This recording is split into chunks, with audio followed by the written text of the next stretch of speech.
Welcome to Take a Wonder with Shebs.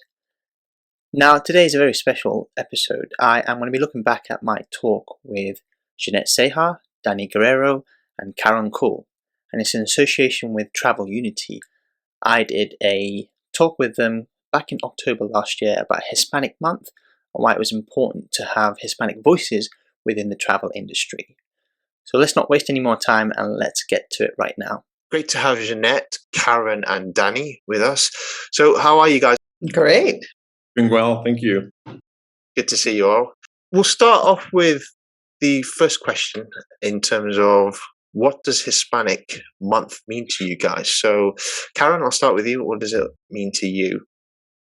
The Heritage Months spread around the year in the United States are an opportunity to elevate the message and to recognize the importance of the different heritage being impact in the United States.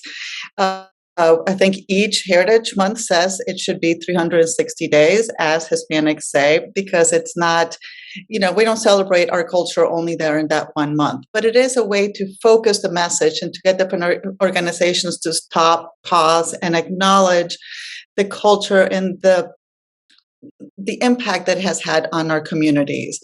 So it is important to have the designated months to do that, but it is also important to make ways to continue throughout the rest of the year, not just for the 1 month. And Danny, what about for yourself? Absolutely what Karen said. It's an opportunity for us to really focus in and illuminate the contributions of, in this case, Hispanics to the fabric of U.S. culture, which is obviously a very multicultural country. I think at times there are so many different innovations. There are so many different contributions to culture, whether it's literature, art, social justice, government, that I think go unnoticed and underappreciated. And it's a great month to spotlight those things. We are also a country that goes largely by what the market power, the market spend is. And I think this year, compared to most, I've seen so much work, organizations like Hispanic Star, for example, who have aggregated the power of the Latino, the Hispanic spend, and what that means to corporations who are looking to, who we're looking to, should I say, to better represent the needs and interests of who we are and our culture, our language, our diversity. And we're not a monolithic group. I live in Los Angeles. My parents are of Mexican descent. I know Karen said she lived in Nicaragua, probably of different descent. And there's all kinds of Hispanics in the country who share different nationalities, but we all have and the research that my company has done, there's such a close connection to culture and pride. And so the Hispanic Heritage Month allows us to celebrate that outwardly, but increasingly, it's really an advocacy call to, as Karen said, make sure that we're being noticed, appreciated, and represented year round. And Jeannette, for yourself? Yeah, I definitely am in alignment with Danny and Karen. And individually, they're both doing phenomenal work. I admire and respect them very much. So I'm really grateful to be on this panel discussion with them. And thank you, Shebs, for doing an amazing host that you are. It is interesting because for me, it's something that I've always felt as a young girl, just really not seeing the representation in a lot of areas, not just travel and media, but many different areas. But, for me, it was kind of like I knew that there needed to be a change and I didn't know how. And sometimes as individuals, we can do so much, but collectively, we can do even more. So it's great that we come together, we bring our, talents and contributions, and we see the bigger picture. Okay, this is a movement. It's not a trend. The Latinos and Hispanics, for example, in travel, they've been doing things, they are doing things, and the youth and the younger generations will continue to do amazing things. We just need to pave more ways and show them that we're here and we're happy to be a resource. I have a couple mentees. I've had some amazing mentors. So for me, it's way bigger than myself. And I agree with Danny and Karen that Hispanic Heritage Month in the States It's more than just 1 month. I think a couple years ago, I thought, oh my gosh, I have to do as much as I can in 1 month. And now now it's like, you know what? We deserve to be celebrated and recognized and valued every day, all year.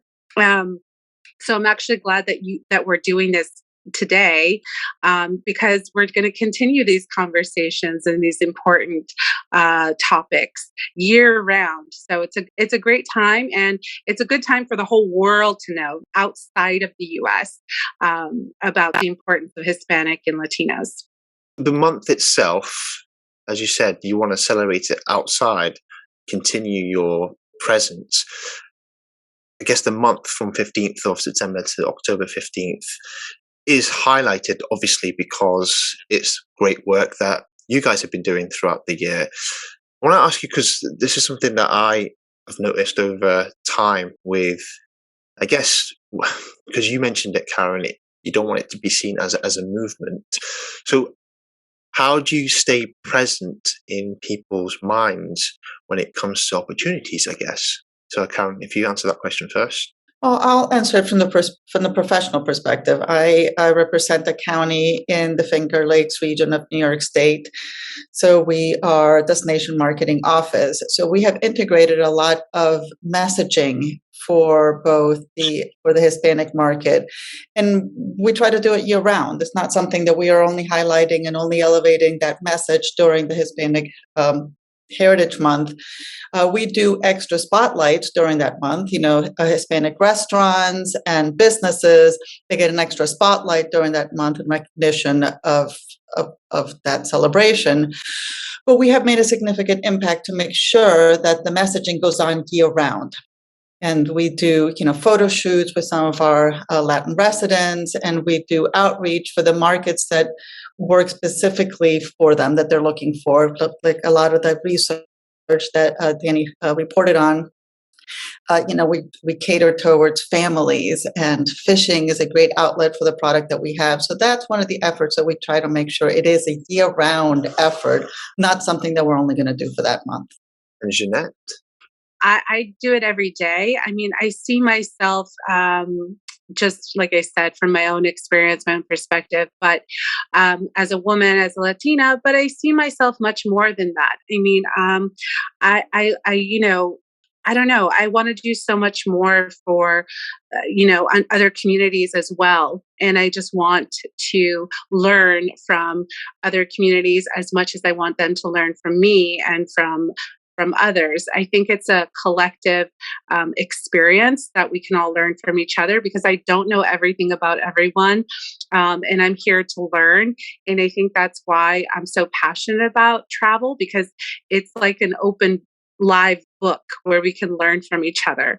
And a lot of the stereotypes and outdated beliefs that still exist are because of something someone may have heard or seen, but they haven't had the time or experience to go see it for themselves. So that's why I think travel is such an important component of growth, of understanding each other, that we are more similar than we are, different, and just to celebrate, the diversity that we each have. And Danny, do you have any thoughts? These are all important initiatives, going down from the level of the destinations to the work Karen is doing to the level of advocacy Jeannette's doing from a media standpoint. With me personally and the work that our organization is doing, so MGY Global is one of the leading integrated marketing firms for travel, with offices throughout North America and Europe. In 2018, we decided that we were going to be better about uplifting underrepresented traveler voices by focusing on research studies that weren't yet available on travelers of diverse backgrounds. And the first study we released was on a Black traveler starting 2020, early this year, 2-phase report. It talks about the power of the Black traveler, the spend, the reach, but also some really concerning insights regarding feeling unsafe, not feeling represented. Our latest project, Vistas Latinas, which means Latin viewpoints, is doing the same for Hispanic community, and mostly for us, for the travel industry, for hospitality companies, destinations, individuals who don't understand enough about the Hispanic traveler, the power, almost $114 billion that they spend on travel domestically here in the U.S. and much more internationally. And so the work is all around illuminating how sentiment is with these groups, how as consumers, we're ready to spend, we're ready to travel, but perhaps we're not getting the messages or feeling safe or welcomed in the executions that a lot of these travel brands are doing. So from my perspective, you cannot do that in 1 month, right? So these studies have long shelf life and have a lot of utility to prominent brands who have sponsored the study. Hilton, TripAdvisor, prominent destinations like Discover Puerto Rico, NYC and Company, and others. And we hope to do the same globally. We have an MMGY Travel Intelligence Europe division as well, where we launched a Black Traveler study in the UK and Europe.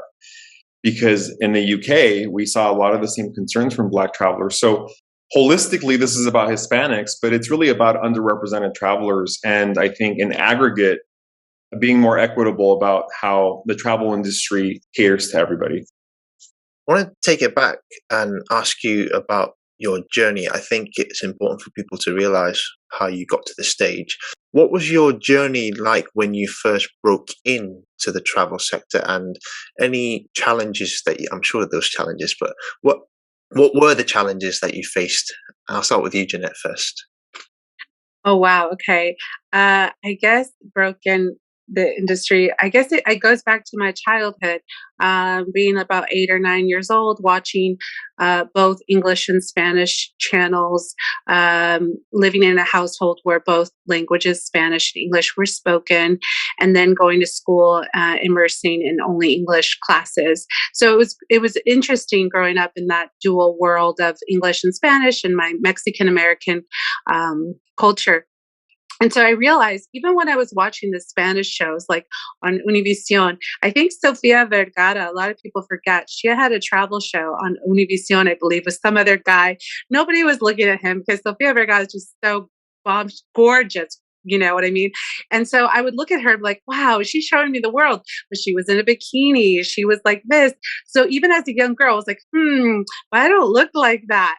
Then I would change the channel to like the Travel Channel, and I'd see Samantha Brown, Anthony Bourdain, Rick Steves. And I love Samantha Brown because she was a little more relatable in the sense where, she seemed like somebody I could like be friends with and my next door. So I really looked up to her as a young girl from a woman's perspective, like, oh, there's a woman out there showing me the world. But I didn't see any other like Latinos or Latinas doing it in that space. So I knew what I wanted to do. And I looked at my mother several times. I'd be like, Mom, I'm going to do that one day. I'm going to do that. And she'd be like, yeah, okay, whatever you want, sweetie. You know what I mean? Like really endearing.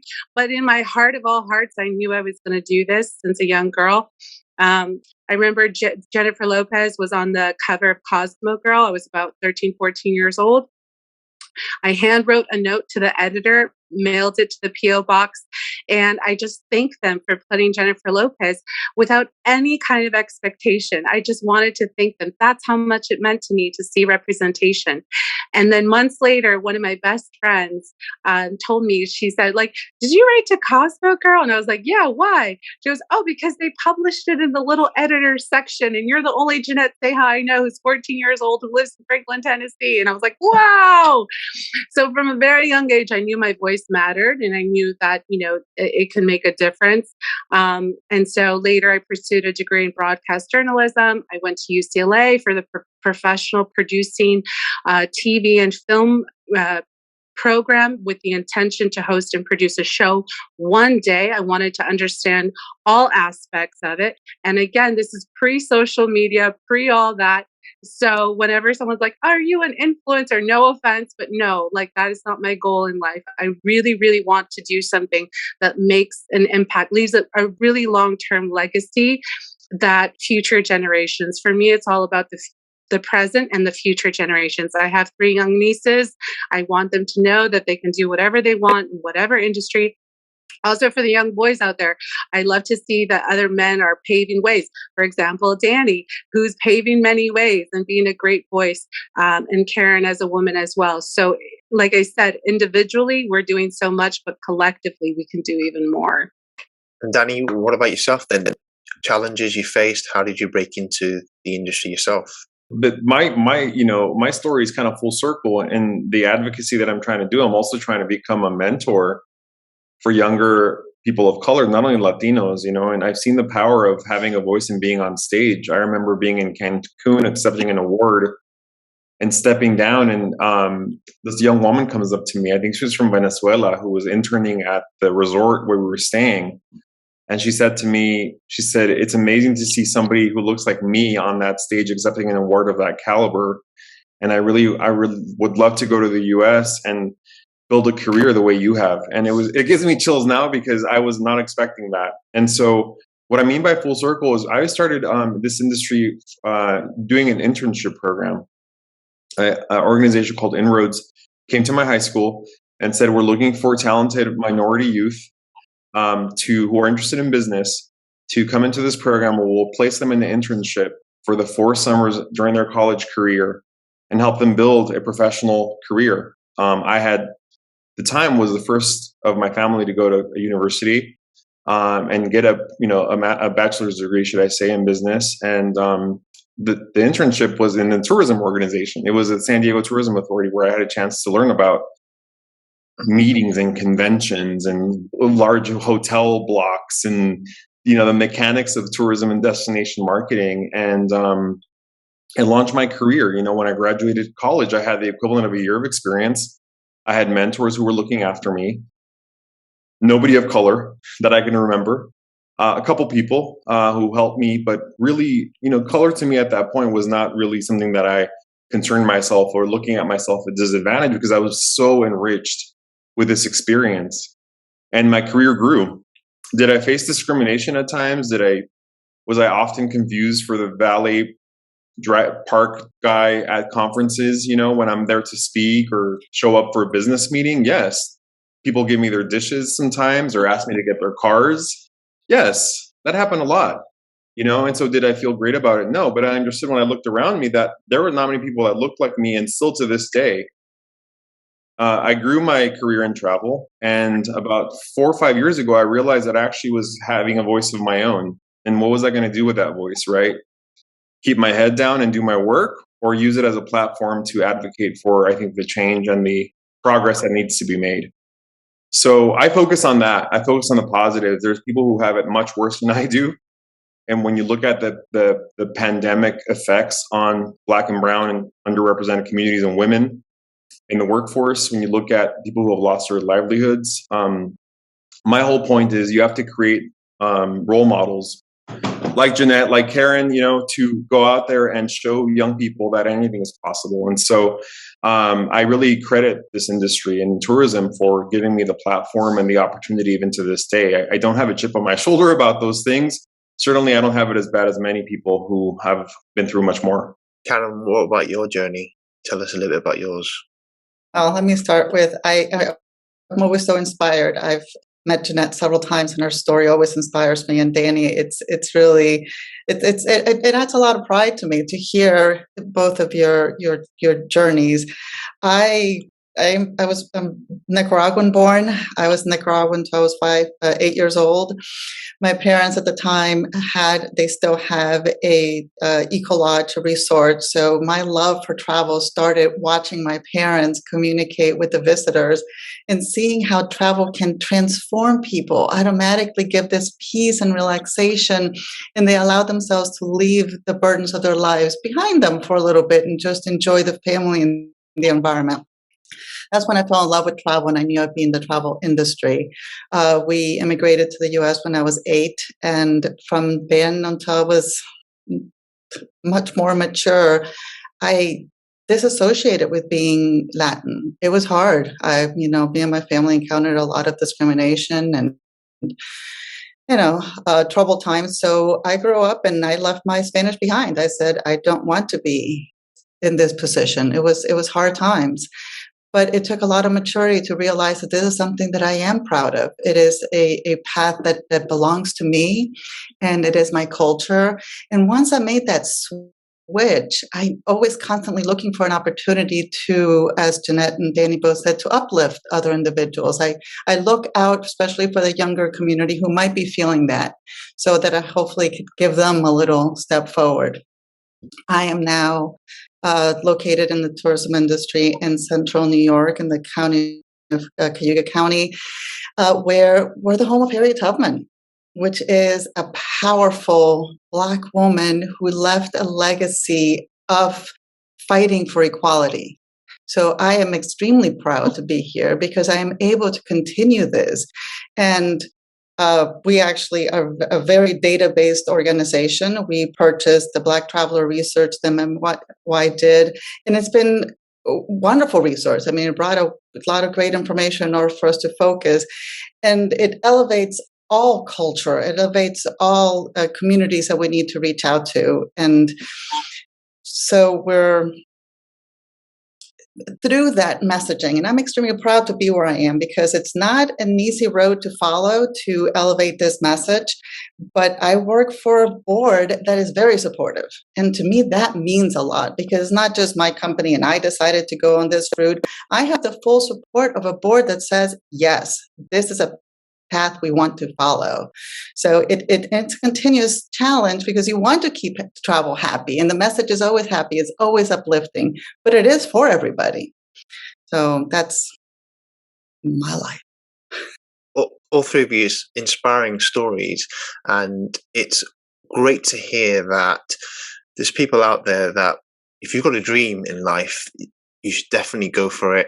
And something that Jeannette said earlier that I've written it down here, identifying someone on TV or someone that you can relate to.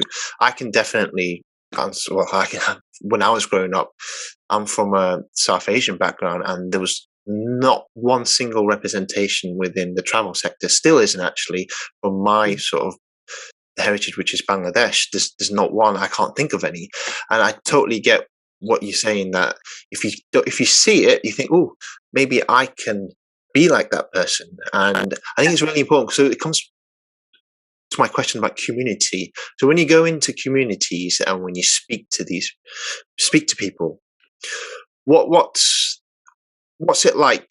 What do they struggle with? How can you support the community? I think it's all about growing a community.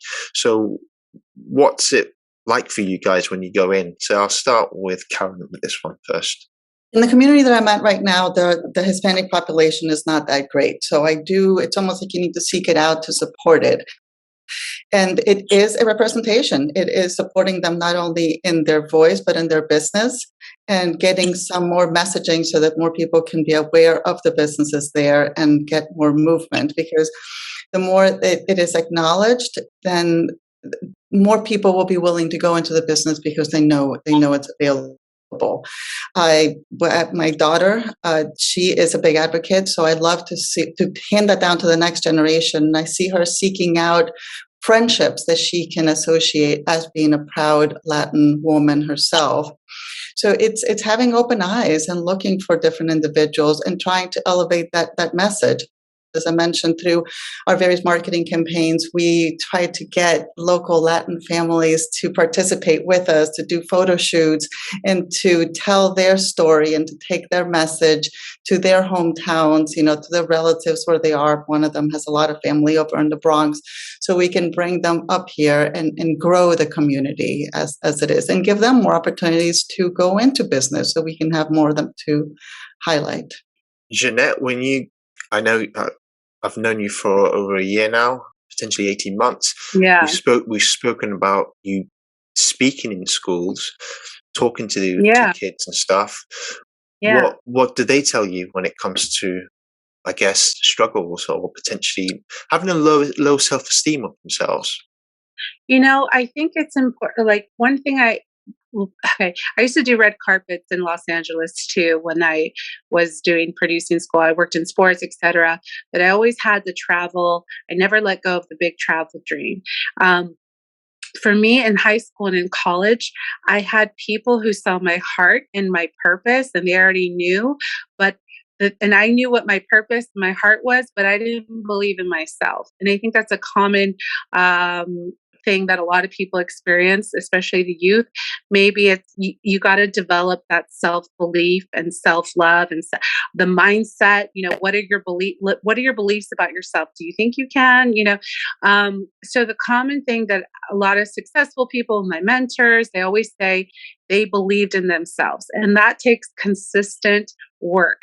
It's like planting the seed, nurturing their environment, watering it on a daily basis.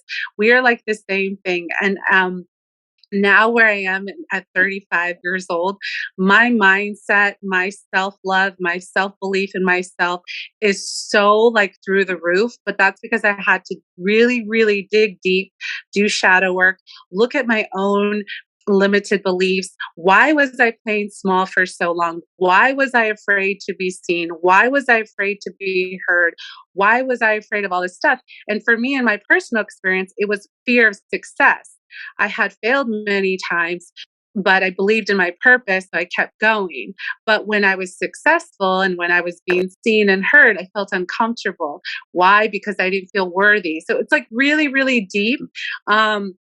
But I think that a lot of people can relate in different ways.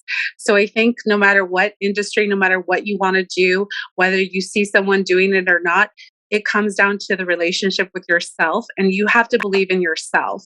And that is something that I can say that is my best advice, is working on yourself, believing in yourself, loving yourself, knowing that you are important and that your voice is enough. I know it sounds very cliche, but nobody knows you better than yourself.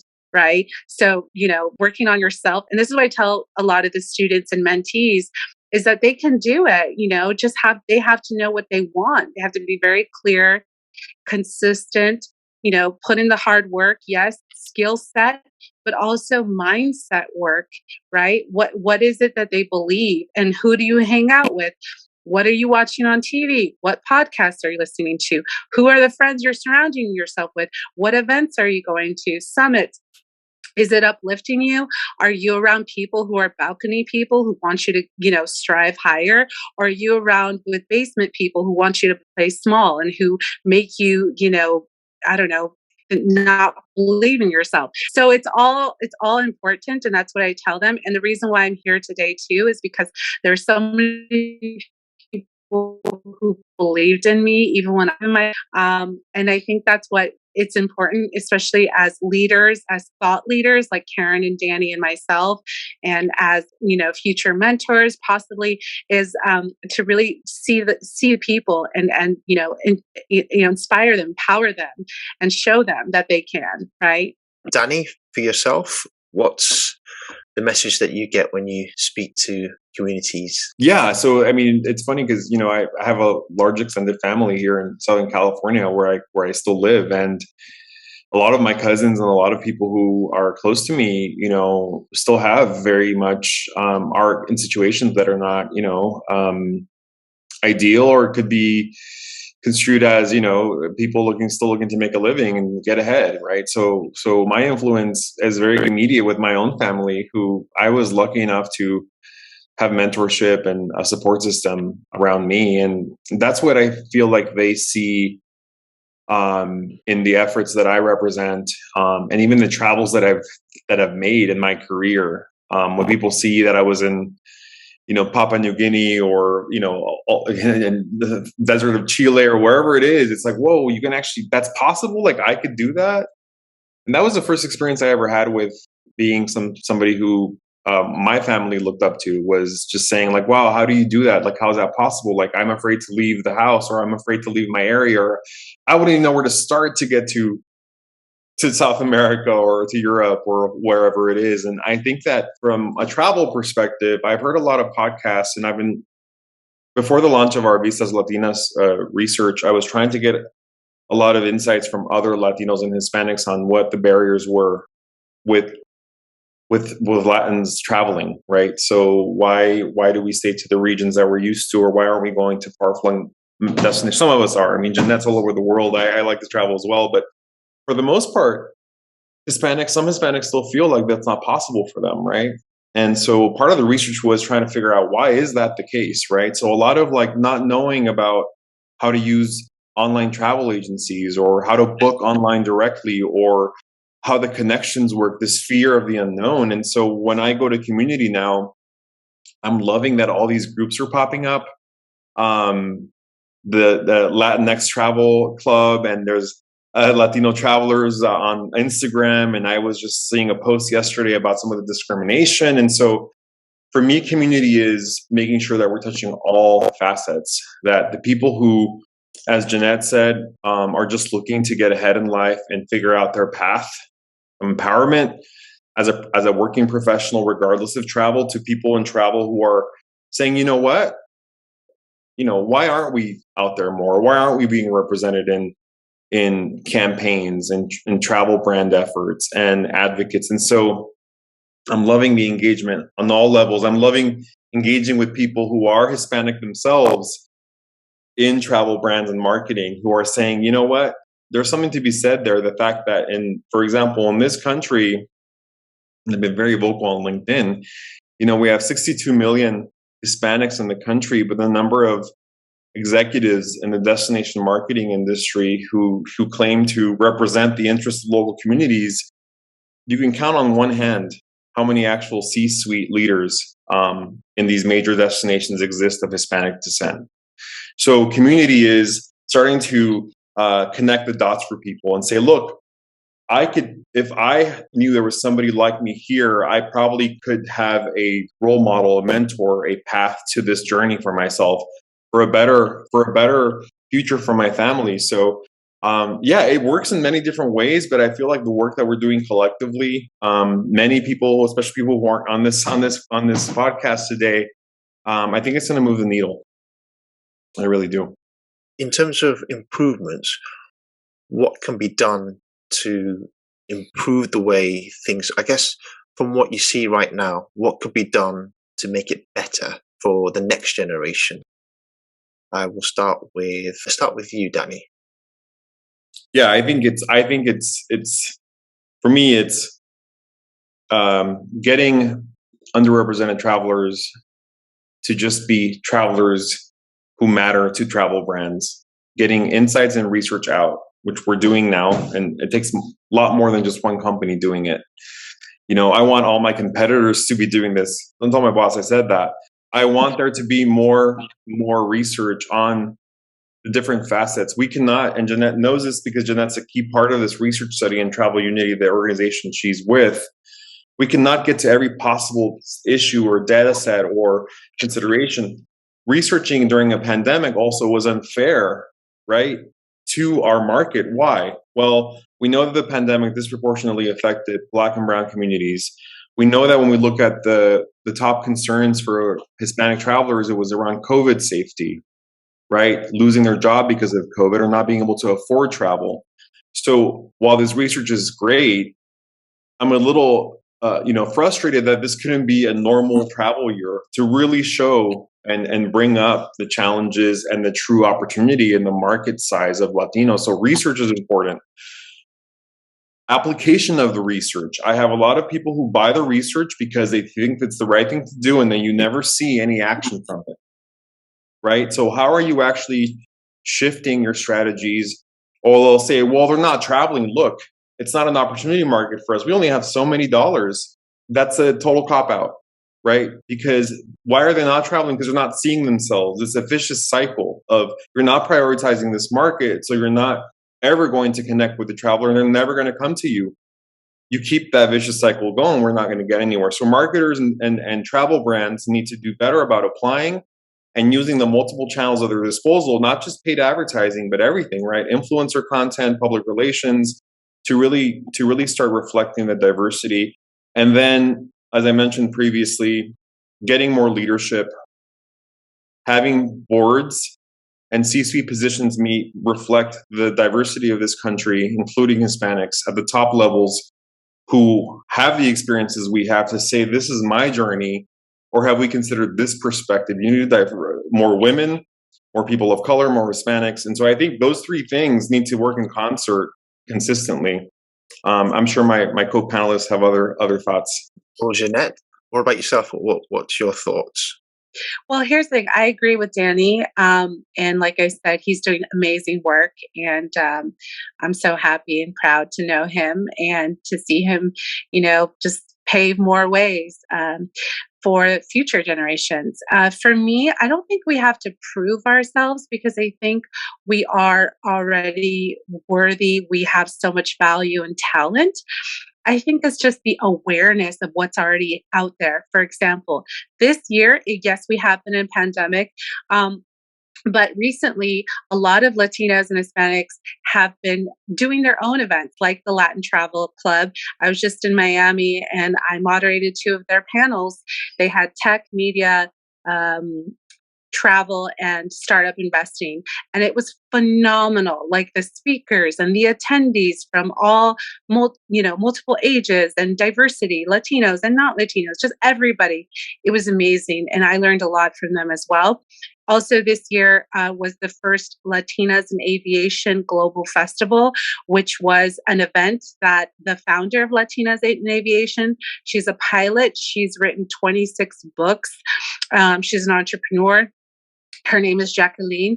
She did it herself. She partnered with a museum, aviation museum, who he's also Latino, and they're like, let's do an event. Let's celebrate the women and Latinas who are pilots, who work for the FAA, who are engineers, and it was a phenomenal event. That was another one. The study by MMGY Global, that was like the first of its kind. Amazing. So I think that we and anything that I can do as myself, I do as well, covering events just to bring more awareness to the public that there are amazing Latinos and Hispanics doing things. We are worthy. We're contributing.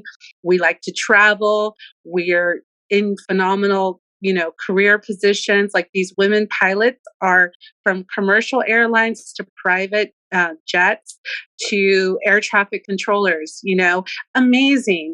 It's just for me, my job is just wanting to bring awareness and to share and be a bridge between them and the public. And for yourself, Karen? I would answer that in one word: persistence. I think there's a lot of really good initiatives already out there, but just like the one in my organization, if we do this great, wonderful campaign and we target, to the Latino market and we craft it beautifully, but that's the only thing we do, it's not going to move the needle. So it's persistence, it's ensuring that a lot of the initiatives that are out there continue going. We're not going to accomplish much if we just do a blip in the map. And it's hard because you're not going to succeed from one. So you feel like it wasn't a good thing to do. And, so to move forward, to continue advocating and fighting, to continue doing those events and that exposure of those businesses, it requires that persistence that you need to keep going. And like Danny said, applying the research, just having it's not really that important. As seeing it and digging into it to find the alignment between what you are doing and how it applies to your particular well-being organization, whatever it is, and moving it forward. And I do agree that we need more of this.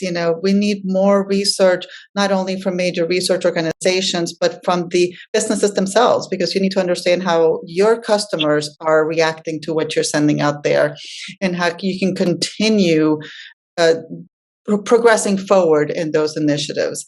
And as has been said a couple of times, it's not just about the Hispanic market. It's about underrepresented communities and the diversity, and how the diversity of all of our voices being elevated makes that difference, and it supports and it elevates all of us at the same time. So, which kind of loops back to your initial question about the cultural months that are represented in the U.S. throughout the year. It's a great way to do a little bleep, but you have to continue the 360 days of the year with the message. So it's the same answer for moving the needle forward. Is that persistence from year to year with the same messaging. Since 1988, how much progress have you seen since then? And one question I want to ask you is, do you guys see yourselves as role models then? And see yourselves as someone that people can look up to, or do you not see that at all? So I'll start with you, Jeannette. Oh, wow. What a great question. Did you say what year did you say? 1988 or 1988. 90? Yeah, 1988. Oh, I was just 2 years old. But I will say, ever since I was a baby, I've been going back and forth to Mexico City. So I've had a passport since I was 1, basically.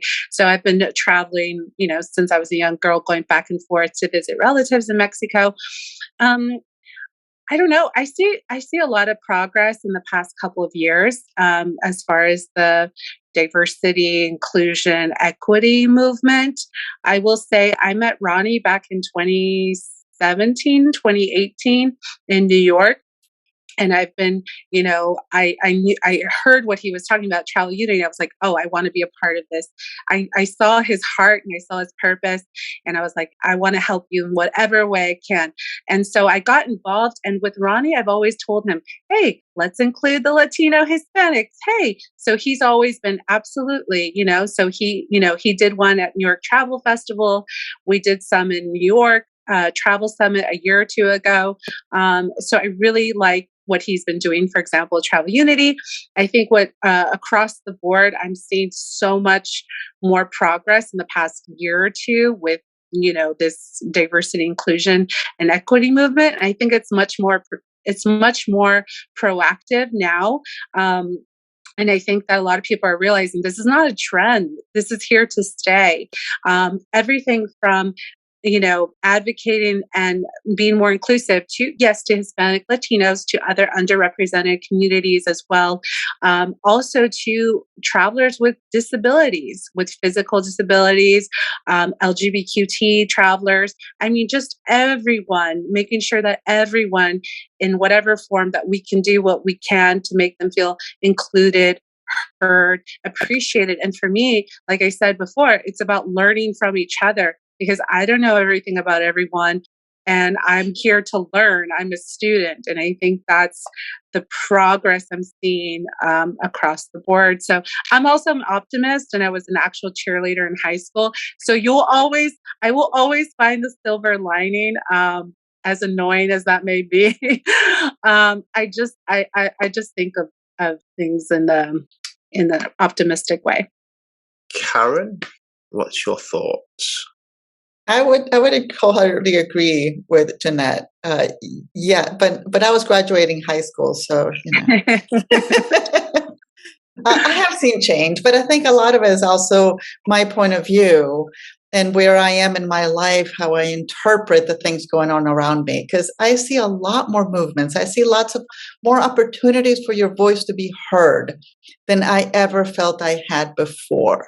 So yes, I think there has been a lot of progress, and there is more to come, because the wave has just been going, and there has been, sometimes the progress is very little at a time, but so long as you get one little step ahead, even if you get knocked back every now and then, but I think we're seeing more of it. So I am very hopeful that the movements hopefully will be bigger steps forward than they were. And as far as your question of whether I see myself as a role model, that is hard, because I don't, until every now and then I see it in the eyes of some of the people that I speak to. I don't until sometimes I'm giving a presentation, a room full of, well-to-do white men, and then somebody says, "Where's your accent from?" I'm so glad to have somebody different in the room. So that kind of lights my head. It's like, wow, somebody noticed and somebody cared, and it was important to somebody. So that's when I say, yeah, the position that I am and where I'm standing makes a difference. And if making a difference makes you a role model, then in that little way, I guess we all should be. And Danny? So I'll tell you this. So growing up in Southern California, in San Diego, to me, I'm not in New York State, upstate New York or other places. There are a lot of Latinos here, a lot of Hispanics, a lot of people. I am from San Diego. Coming to LA was always different. In San Diego, I felt like the workforce in LA was just different to me. And I've always been surrounded by lots of culture.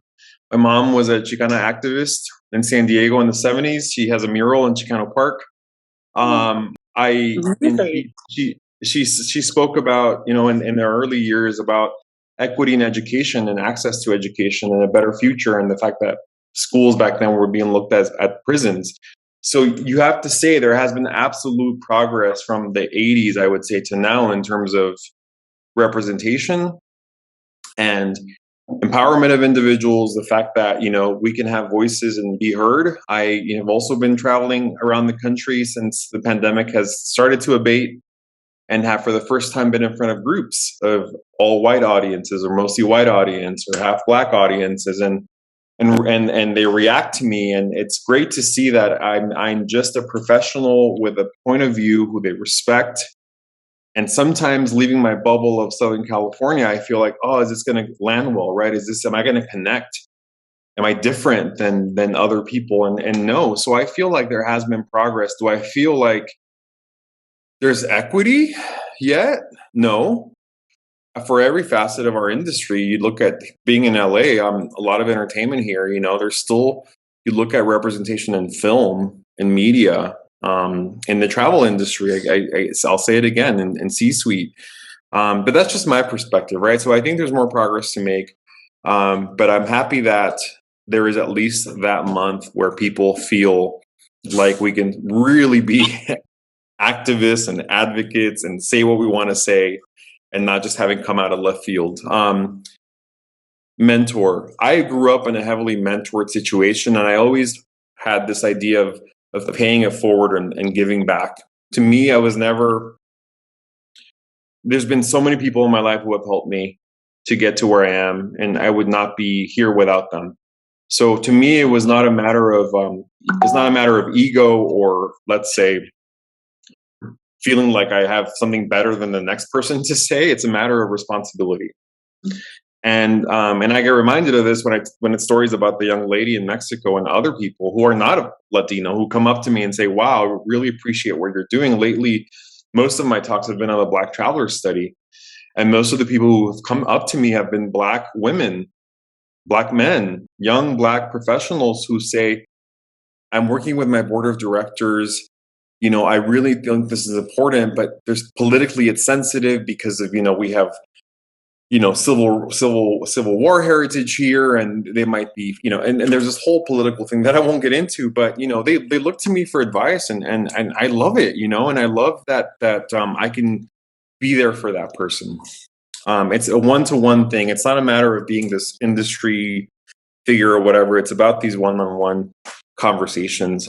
So I do enjoy the role. I welcome it more. I've been actively giving back to the organization, inroads I mentioned. Plus, every year I go to my friend Melissa's 8th grade class and do my presentation on where my journey. So it's something I enjoy. And final question before I let you guys go. On a personal level, where would you like to see yourself, let's just say, in the next few years in terms of the industry? Where would you like to see the industry as well? I'll start off with Jeannette with this one. Oh gosh, that's Tough question. That's a tough question, but a great question. Again, another fabulous question. And I will say, Danny and Karen are definitely role models. So they definitely are. Where do I see myself in a couple of years? Is that the question? Okay. So before I'm 40, in 5 years, I will like to either be producing or hosting some kind of show that's educational and aspirational. It's the dream of my little girl dream of mine. But another thing I like to do is I've always wanted, find more ways to give back. So something that I would love to do at my alma mater, Belmont University, is to create a study abroad scholarship with them, and to give students, something that's, for me, the most important: education and travel. So for me, I would really love to advocate for more students to do study abroad. And let's see, what else? I'd love to have a family, get married one day. I mean, how much work, how much personal, but on an industry level, for travel, tourism, etc. I would just like this to be like the norm where, we're not constantly having to, knock on doors and, ask to be included, where it's just kind of the norm, where, you see diversity on all fronts, and you see, from, like Danny was saying, from C-suites to the boards to travel companies to media to every sector, where it's just more women, more LGBTQ, more diversity in everything, where it's not like, it's just the norm. It's like it's our new norm. So I hope we get there, and I hope that I don't know, I'm a huge advocate for STEM and space. I think in another lifetime I'd be an astronaut or a pilot.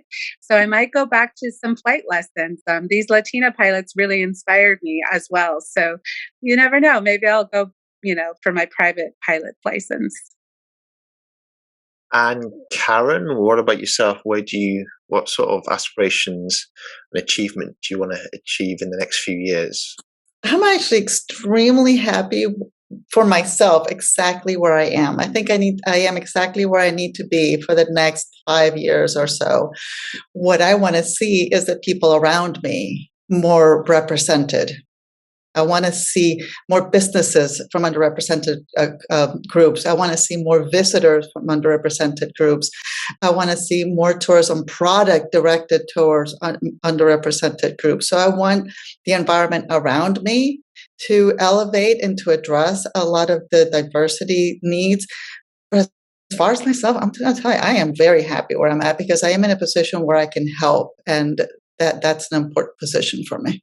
That's always important as well. If you're happy with where you are, then I guess you've achieved what you set out to achieve, and it's just maintenance, isn't it? And how you can help others, succeed, really. And Danny, what about yourself in terms of your future aspirations and goals? And aspirations, well, much like Karen, I'm enjoying this ride. I'm enjoying I'm incredibly humbled, actually, to be invited to speak to things and speak with individuals who are looking for guidance here.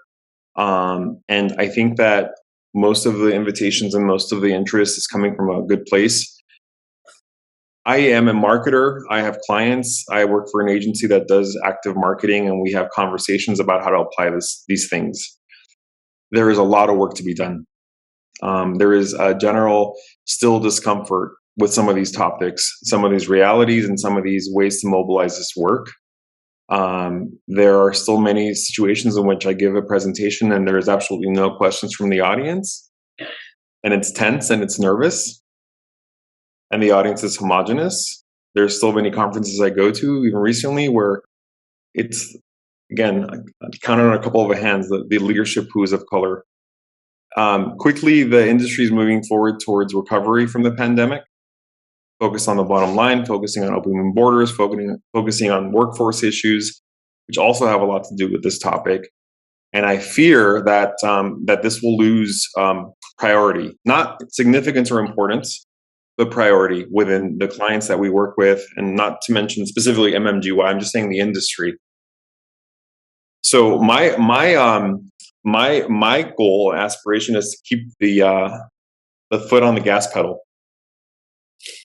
consistently, and to continue to advocate for this work, because I think it's going to be, not only is it important for diversity, equity, and inclusion, but if you are a marketer and if you're looking at the trends happening in this country and you're not reacting to them, then you're an irresponsible marketer, because you're a traditional market. You're what somebody called recently, we're interested in more of a mainstream audience. That's changing. Awesome, guys. Just before I let you guys go, I just want to clear something. So in 1968, Lyndon Johnson first started the Hispanic celebration. It was a week long.